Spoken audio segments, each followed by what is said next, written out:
میں انشاءاللہ پوری کوشش کروں گا کہ اہل بیت کے عقائد آپ کے سامنے پیش کروں. آئیے ذرا توحید سے متعلق بھی پیش کر دوں اگر سننا چاہیں گے. میں جانتا ہوں موضوع خشک توحید کا، لیکن آپ کی محبتوں کی نظر کر رہا ہوں. اہل بیت کے ماننے والے اہل بیت کے تمام عقائد کو ویسے ہی مانتی ہیں جیسے آل محمد نے کہا ہے.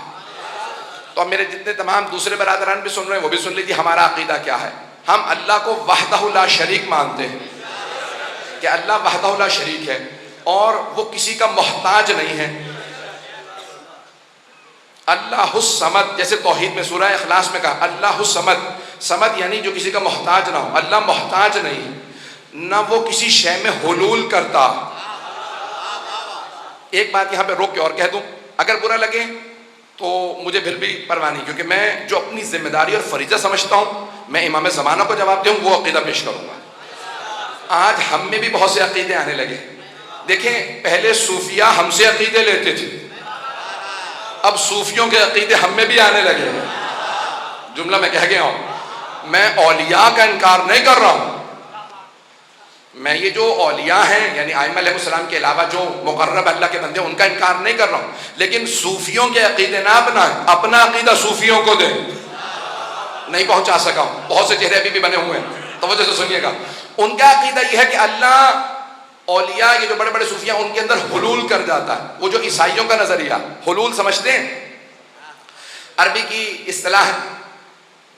وہ کہتے ہیں جناب عیسیٰ میں، عیسائی کہتے ہیں جناب عیسیٰ میں اللہ اتر آیا. The Christ in Jesus is God. وہ کہتے ہیں کہ جو جیسس کرائسٹ کہتے ہیں وہ جو جناب عیسیٰ کے اندر کرائسٹ ہے وہ اللہ. تو اللہ بول رہا ہے اسی لیے وہ ابن اللہ ہے. بہت سے ہندو کے بھی ایسے ہی ہیں کہ اللہ معاذ اللہ خدا اتر آتا ہے، ایشور اتر آتا ہے لوگوں کے اندر. کسی کو گائے میں نظر آ رہا ہے اس کا مطلب ہے خدا گائے میں اس کے لیے اتر آیا. کسی کو آگ میں نظر آ رہا ہے، کسی کو سانپ میں، تو وہ سمجھتے ہیں کہ اللہ اتر آتا ہے کسی میں. بہت سے صوفیاء کہتے ہیں کہ ہمارے یہ جو صوفی بزرگ ہیں ان میں اللہ اتر آتا ہے، حلول کرتا ہے. شب جمعہ کو اللہ آسمان سے اتر کے زمین پہ آ جاتا ہے. یہ عقیدہ اہل بیت کا نہیں ہے. وہ جو حرکت میں آتا ہے خدا نہیں ہوتا. حرکت ایک مکان میں ہوتی ہے، جو زمان و مکان میں ہو وہ حرکت کرتا ہے. زمان و مکان، ٹائم اینڈ اسپیس. مجھے پتا ہے یہاں کے بہت سے بچے انگریزی میڈیم میں ہیں اس لیے الفاظ استعمال کرتا رہوں گا. ٹائم اینڈ اسپیس، زمان و مکان، جگہ. جو جگہ کا محتاج ہونا وہ حرکت کرتا ہے، جگہ میں جاتا ہے. جس نے جگہ کو بنایا ہو وہ جگہ میں نہیں ہوتا، جگہ سے باہر ہوتا.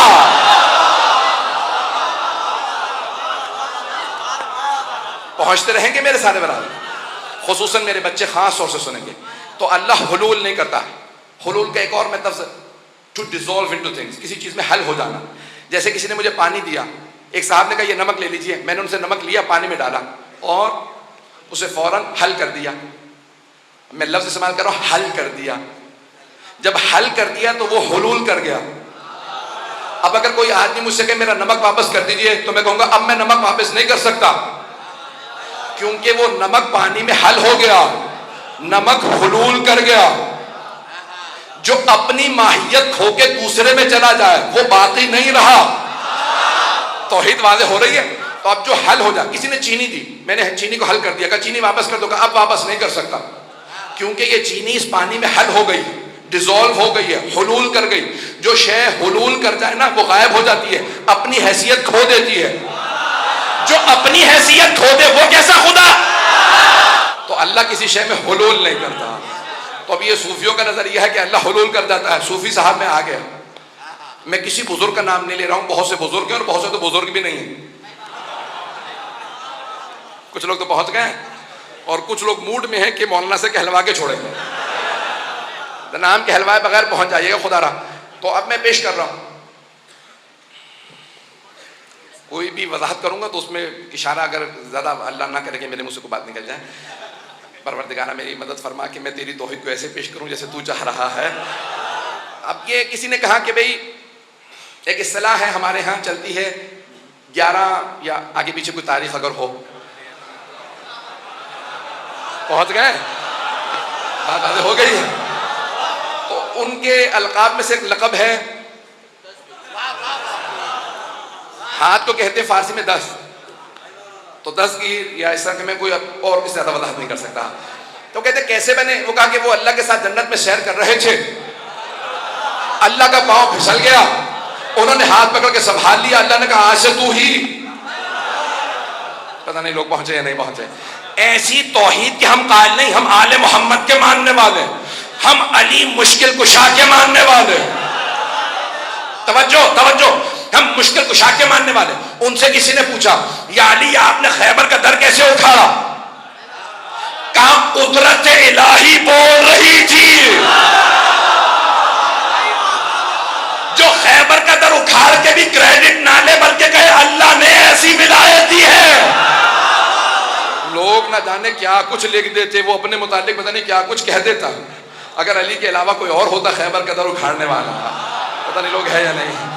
اب سمجھ میں آیا اللہ کیوں ایسوں ہی کو بناتا ہے. نہیں پہنچا. توجہ توجہ ہو سارے من میں. عزیزان گرامی, انبیاء علیہ السلام نے معجزات دکھائے. جناب عیسیٰ نے مردوں کو زندہ کیا. جب مردے زندہ کیے تو بہت سے عیسائیوں نے کہا یہ ابن اللہ, یہ اللہ کا بیٹا. جناب عزیر کو یہودیوں نے کہہ دیا یہ اللہ کا بیٹا. جن انبیاء نے چھوٹے چھوٹے معجزات دکھائے تھے, لوگ ہیں یا نہیں ہیں؟ مولا میری مدد فرمائیں گے یا علی ادرکنی. جن انبیاء نے چھوٹے چھوٹے معجزات دکھائے تھے نا, جناب عیسیٰ نے مردہ زندہ کیا, جناب موسیٰ نے سنگریزے اٹھائے, بڑے بڑے انبیاء علیہ السلام نے مختلف, جناب داؤد نے لوہے کو ہاتھ سے چیر دیا. انبیاء نے چھوٹے چھوٹے معجزات دکھائے تو بہت سے ان کے ماننے والے انہیں خدا کہنے لگے. علی مرتضیٰ نے اشارہ کیا سورج پلٹ آیا. رسول خدا نے اشارہ کیا چاند کے 2 ٹکڑے ہو گئے. جناب سیدہ کی در پہ ستارہ آ گیا. توجہ, علی نے خیبر کا در اکھاڑا, مرحب حارث اندر کو پچھاڑا, اور ایسے ایسے معجزات دکھا کے کسی کو مارا پھر زندہ کیا. زندہ کا جنازہ پڑھایا وہ مردہ ہو گیا. تو اب سب کہنے لگے نا چھوٹے چھوٹے معجزات دکھانے والے خدا, تو یہ کیسے خدا نہیں؟ تو میرے مولا نے ہر معجزہ دکھانے کے بعد سجدہ شکر کیا.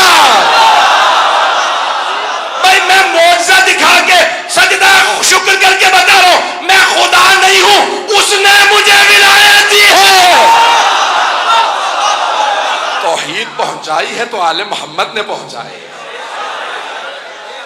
پہنچ رہے ہیں ذرا عزیزان گرامی. یہ توحید, ہم یہ نہیں کہتے توحید بچائی ہے, ذات توحید کو کوئی نہیں بچا سکتا. بھائی دیکھیں کربلا نہ ہوتی خدا پھر بھی ہوتا, لیکن ماننے والا کوئی نہ ہوتا, نہیں پہنچا سکا. اگر معاذ اللہ, میں گستاخی نہیں کر رہا ہوں, کربلا نہ ہوتی خدا پھر بھی ہوتا, ماننے والا کوئی نہ ہوتا. تو حسین ابن علی نے ذات توحید کو نہیں بتایا, اللہ کو نہیں بچایا, کلمہ توحید کو بچایا. اللہ تو ہوتا, کوئی لا الہ الا اللہ کہنے والا نہ ہوتا. اب سمجھ میں آیا بیعت کیوں نہیں کی. یہ بیعت حسین کا معاملہ نہیں تھا, توحید کا معاملہ تھا. حسین کو پتا تھا میں نمائندہ پروردگار ہوں, میں بیعت کر لوں تو اس کا مطلب ہے کہ نمائندہ الہی نے بیعت کر لی. عزیزان گرامی, اس لیے کبھی بھی بیعت ممکن ہی نہیں تھی. دوبارہ توہین مقصود نہیں ہے. اور بہرحال امام ابو حنیفہ کا واقعہ کہ وہ جب کوفے واپس آ گئے تو پڑھا رہے تھے, تو پڑھاتے پڑھاتے انہوں نے ایک مرتبہ کہا, امام ابو حنیفہ نے اپنے شاگردوں سے کہا میں امام صادق کا شاگرد ہوں, لیکن میں اپنے استاد کی 3 باتوں کو نہیں مانتا. وہ کہتے ہیں کہ اللہ ہے لیکن نظر کبھی نہیں آئے گا. یہ کیسے ہو سکتا ہے؟ جو شے ہے وہ نظر آنی چاہیے. تو میرا عقیدہ یہ ہے, وہ یہ کہنے لگے ہم روز قیامت خدا کو دیکھ لیں گے. آج ابھی تک بہت سے مسلمانوں کا یہ عقیدہ ہے. کیوں؟ کیونکہ بزرگوں نے دے دیا.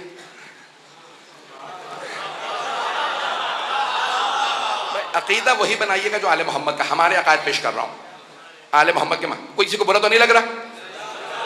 سنیں گے حضرات. عزیزان گرامی, انہوں نے کہا کہ میں اپنے استاد سے 3 باتوں میں اختلاف کرتا ہوں. پہلے وہ کہتے ہیں اللہ ہے, نظر کبھی نہیں آئے گا. میں کہتا ہوں کہ نہیں, اللہ نظر آ جائے گا, روزہ قیامت ہم سب دیکھ لیں گے. اور انہوں نے آیت پیش کی وجوہ یومئذ ناظرہ الی ربہا ناظرہ. اس دن چہرے گھبرائے ہوئے ہوں گے اور اپنے رب کو دیکھ رہے ہوں گے. کا قرآن کی آیت ہے کہ لوگ چہرے اللہ کو دیکھ رہے ہوں گے, چھٹے امام سے پوچھا مولا اس کی تفسیر کیا ہے؟ آیت ہے قرآن کی کہ اس دن چہرے پریشان ہوں گے، اپنے رب کو دیکھ رہے ہوں گے. کہا یہ ظاہری دیکھنا نہیں ہے. کہا یہاں دیکھنے سے مراد یہ ہے کہ اللہ کی رحمت کے منتظر ہوں گے. نہیں پہنچا سکا. آپ بھی کئی مرتبہ اپنے بزرگوں سے کہتے ہیں جب میں پریشان ہوتا ہوں تو میں آپ ہی کی طرف دیکھتا ہوں یعنی میری امیدیں آپ سے ہوتی ہیں.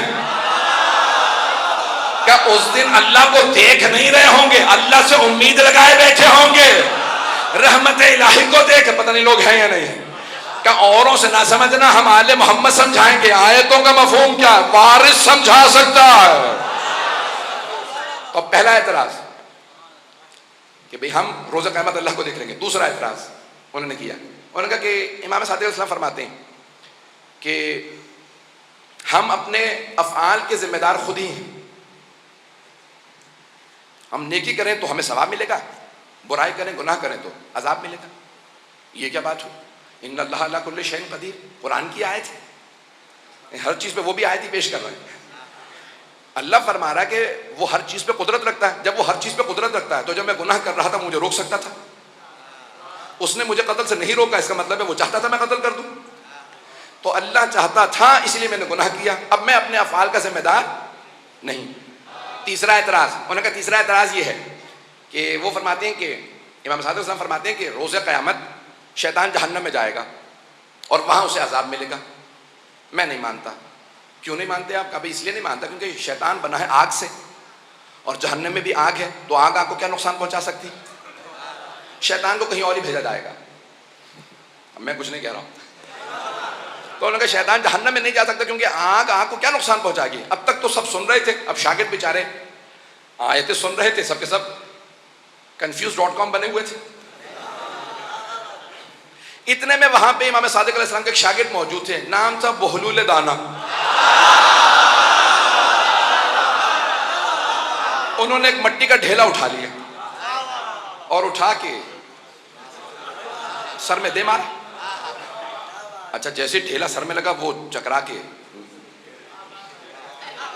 ممبر سے نیچے ہوتا رہا. میں یہی کہوں گا اور تو کچھ نہیں. انہوں نے کہا میں نے خود اپنی آنکھوں سے دیکھا یہ جو بہلول ہے نا اس نے مجھے پتھر مارا. پکڑو اسے. سارے شاگرد ان کے پیچھے. اب وہ بیچارے بوڑھے آدمی دوڑنے لگے گلیوں میں کوفے کی. سارے شاگرد ان کے پیچھے، وہ آگے آگے. اب کتنی دیر دوڑتے؟ اور ویسے بھی بیچارے کو بھاگنے دوڑنے کی عادت تو تھی نہیں. لوگ ہیں نہیں، بات پہنچ رہی ہے. تو کچھ ہی دیر میں شاگرد انہوں نے پکڑ لیا اور سب پیٹنے لگے انہیں. جب مارنے لگے تو انہوں نے کہا کیا بات ہے، کیوں مار رہے؟ کہا تم نے ہمارے استاد کو مارا. اب وہ اس حالت میں بھی جو امام کا شاگرد ہوتا کیسا ہوتا، اس حالت میں بھی پلٹ کے کہتے ہیں البینۃ علی المدعی. پیغمبر نے فرمایا ہے کہ جو مدعی دعویٰ رکھنے والا وہ گواہ لے کے آتا پھر جرم ثابت ہوتا. جس کا میرے خلاف دعویٰ ذرا اسے تو لے کے آؤ. میں نے تم لوگوں کو تو نہیں مارا، جسے مارا ذرا اسے لے کے آؤ. وہ چاہ رہے تھے عدالت لگ جائے، جواب سب کے سامنے دو. پتہ نہیں بات پہنچ رہی ہے نہیں پہنچ رہی. تو انہوں نے کہا البینۃ علی المدعی، جس نے میرے خلاف دعویٰ کیا ذرا اسے لے آؤ. انہوں نے کہا ٹھیک ہے قاضی کے پاس لے چلتے ہیں. انہیں پکڑا، گھسیٹنے لگے. سارا کوفہ جمع ہو گیا. کہا کیا ہوا؟ کہا امام ابو حنیفہ کا کیس ہے، عدالت میں جا رہا ہے. فوراً پہنچے. کہا کیا بات ہے؟ قاضی نے کہا لے کے آؤ دعویٰ کرنے والا کون ہے، مدعی کون. کہا لے آ. کہا یہ دعویٰ رکھتے ہیں. کہا کیا معاملہ ہے؟ قاضی نے پوچھا. کہا بھئی اس نے مجھے پتھر مارا. قاضی نے فوراً سوال کیا بہلول دانا سے، آپ نے پتھر مارا ہے؟ کہاں. کہا پتھر مارا ہے؟ کہاں. کہا اقرار تیسری دفعہ کرو کہ جانتے ہو سزا ہے. کہا ایک منٹ رک جاؤ، پہلے ذرا مجھے سوال کرنے دو. پتھر مارنے سے ہوا کیا ہے تمہیں؟ کہا تمہیں لوگ صحیح کہتے ہیں تم پاگل ہو. بھائی پتھر لگا میرے سر میں درد ہو رہا. کہا اگر تو درد دکھا دے نا تو پھر مجھے سزا دلوا دے. اگر تو درد دکھا دے. اس نے کہا بھائی درد دکھانے والی شے نہیں ہے، درد کو محسوس کیا جاتا. کہا تو نے تو کہا تھا جو شے ہو نظر آنی چاہیے. خدا بھی ہے نظر نہیں آتا، محسوس کیا جاتا ہے. توجہ ہے جانے کی نا. میں توحید اہل بیت کو پیش کر رہا ہوں. تو کہا بھائی تم نے تو کہا تھا جو شے ہے وہ نظر آنی چاہیے، اللہ بھی ہے، اللہ نظر آنا چاہیے. کہ نہیں درد نظر نہیں آتا، تم بات کو ٹال رہے ہو. کہ میں کوئی بات نہیں ٹال رہا. کہ نہیں تم نے مجھے پتھر مارا، تمہیں سزا ملنی چاہیے. کہ اچھا پتھر مارا، پتھر کس چیز کا بنا ہوا تھا؟ کیا پتھر مٹی کا ڈھیلا تھا اور کیا تھا؟ کہ تم کس چیز سے بنے ہو؟ کہ میں بھی مٹی سے بنا ہوں. کہ تم نے تو کہا تھا ہم جنس کو نقصان نہیں پہنچاتا. آگ کو نقصان نہیں پہنچا سکتی. جب آگ کو نقصان نہیں پہنچاتی تو پھر مٹی کو کیسے نقصان پہنچا رہی ہے؟ اگر بات پہنچ گئی ہو تو کہا کہ مٹی کو نقصان پہنچا رہی ہے، آگ کو عذاب دے سکتی ہے. کہ تم بات مت ڈالو، تم نے مجھے پتھر مارا، ابھی تم نے اقرار بھی کیا. کہاں پتھر مارا، لیکن یہ بتاؤ تم نے تو کہا تھا ہر انسان جو کام کرے وہ اس نے نہیں کیا، خدا نے کروایا. تم خدا سے جا کے لڑو، اس نے میرا ہاتھ نہیں روکا، وہ چاہتا تھا میں تجھے ماروں. توجہ فرما رہے جانے کی راہ میں. آل محمد کے ماننے والوں کا عقیدہ توحید کیسا ہونا چاہیے؟ ہمارا عقیدہ توحید درست ہو. اللہ خدا کسی میں حلول نہیں کرتا. اے جانے کی راہ میں اللہ سبحانہ و تعالی حرکت نہیں کرتا. پوچھا مولا یہ جو اللہ نے کہا کہ یرد اللہ اغضب و اضحک، مثال کے طور پہ اللہ غضبناک بھی ہوتا ہے، راضی بھی ہوتا ہے. تو اللہ راضی کیسے ہوتا ہے، غضبناک کیسے ہوتا ہے؟ ہم مسکراتے ہیں جب راضی ہوتے ہیں، ناراض ہوتے ہیں تو ہم چہرہ بنا لیتے ہیں. تو اللہ بھی راضی ہوتا ہے تو کیسے اظہار کرتا ہے؟ اور اتنے لوگ ہیں، کسی سے راضی ہو رہا ہے، کسی سے ناراض. ایک ہی وقت پتہ نہیں لوگ ہیں یا نہیں ہیں. اتنے عزادار موجود ہیں، اللہ سب سے راضی ہو رہا ہے، اور اتنے مخالفت کر رہے ہیں، سب سے ناراض ہو رہا ہے. ایک ہی وقت میں اتنوں سے راضی اتنوں سے ناراض، تو کیسے؟ کہ اللہ کی رضایت اس کا ثواب ہے. جب وہ راضی ہوتا ہے تو ثواب دیتا ہے، جب غضبناک ہوتا ہے تو عذاب دیتا ہے. اس پہ کوئی بھی حالت طاری نہیں ہوتی. یہ حالتیں طاری جسم پہ ہوتی ہیں، وہ جسم نہیں ہے، اس لیے اس پہ حالت طاری نہیں ہوتی.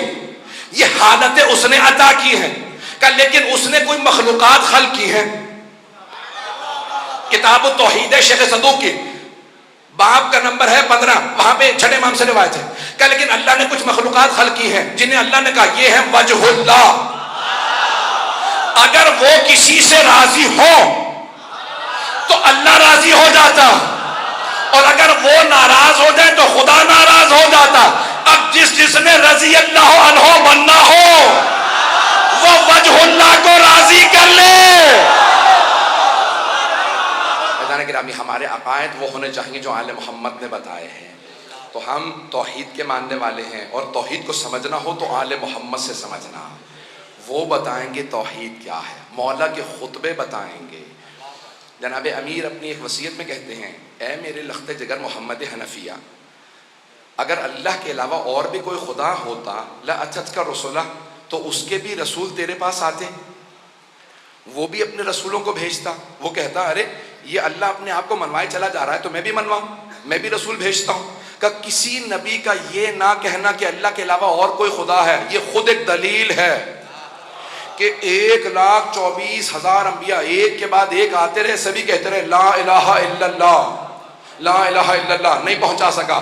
اگر ایک بچہ باہر سے آئے اور کہے کہ حادثہ ہو گیا یا آگ لگی، میں نے وہاں پہ مثال دی تھی، تو آپ سب کے سب مانیں گے کہ بچہ آیا ہے، شاید جا کے دیکھ لیں. کچھ کہیں نہیں ہم نہیں جاتے، بچہ ہے، اتنے میں دوسرا بچہ آ جائے اور وہی بات دہرائے. کچھ لوگ پھر بھی کہیں گے ارے بچے ہیں کیا ضرورت ہے، اتنے میں تیسرا بچہ آ جائے، پھر چوتھا، پانچواں، 10، 12، 14، 1,24,000. عزیزان گرامی یہ 10، 12، 14 بچے ہی آ جائیں گے نا تو آپ کہیں گے نہیں باہر جا کے دیکھو کچھ نہ کچھ ہوا ہوگا. ارے بچے نہیں، مولا فرما رہے 1,24,000 معصوم نبی سب ایک ہی بات دہرا رہے ہیں، لا الہ الا اللہ. مولا فرماتے اگر اللہ کے علاوہ اور کوئی خدا ہوتا تو وہ کہتا میں بھی منواؤں. یہ سارے انبیاء لوگ انہیں مارتے رہے لیکن وہ دہراتے رہے لا الہ الا اللہ. مولا فرماتے ہیں یہ خود دلیل ہے اللہ کے علاوہ اور کوئی معبود نہیں. اور امام حسین کا سر نیزے پہ بلند کر دیا گیا، وہاں سے بھی کہہ رہے ہیں لا الہ الا اللہ. عزیزان گرامی آپ ہی کے کراچی کے بہت بڑے ایک شاعر نام شاید لینا توہین نہ ہو، مرحوم ہو چکے ہیں،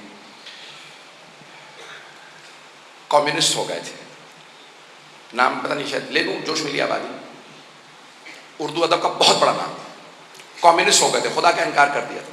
اب آخر عمر میں دوبارہ مجلسوں میں آنے لگے، مرثیے پڑھنے لگے، تو ایک صاحب نے جا کے کہا جوش صاحب آپ تو کمیونسٹ ہو گئے تھے، خدا کا انکار کر دیا تھا، یہ دوبارہ مجلسوں میں کیوں آنے لگے؟ کہا ارے میں نے تو خدا کا انکار کر دیا تھا، لیکن مجھے حسین ابن علی نے خدا کو ماننے پہ مجبور کر دیا۔